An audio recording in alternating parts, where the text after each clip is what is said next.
Assalamualaikum warahmatullahi wabarakatuh.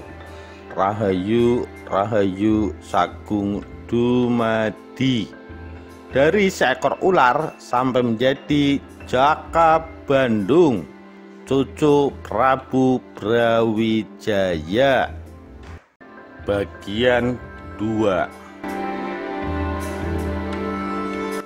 Hanya si nenek tua yang selamat dari amukan banjir bandang. Ketika ia mendengar suara gemuruh dan melihat air pasang, ia teringat akan pesan sang resi yang menyamar dalam wujud anak kecil. Dengan cepat ia masuk ke dalam lesung serta mengambil sebuah entong sebagai pendayung. Ia terbawa arus air dan hanyut ke Bintoro sambil terapung-apung di atas air. Waktu tiba di tepi, lesung itu terlempar ke daratan. Nenek tua itu pun selamat. Kemudian nenek tua itu mendaki gunung dan tinggallah di sana. Setelah meninggalkan desa yang telah tenggelam oleh air bah, Anjar Windusana pun segera pulang. Ia tiba di padepokan dengan membawa daging mentah dan lidi khasiat. Pada malam hari masuklah ia ke dalam sanggar pemujaan untuk bersemedi. Dengan penuh harap daging mentah dipuja, dengan lidi khasiat di sampingnya. Permohonannya kepada Sang Dewa Agung dikabulkan.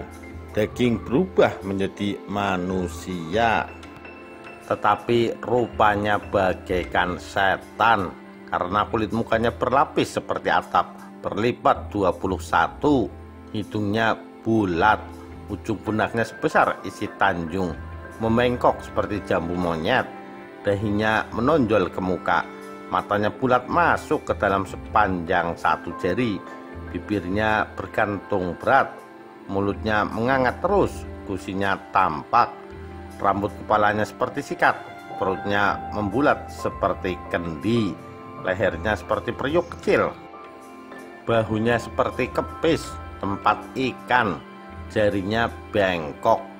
Sungguh merupakan tontonan yang menakutkan. Adapun lidi khasiat kemudian berubah menjadi ular. Sang Ajar sangat terkejut dan keheranan. Tetapi semuanya ini diterima dengan penyerahan diri kepada Yang Maha Kuasa.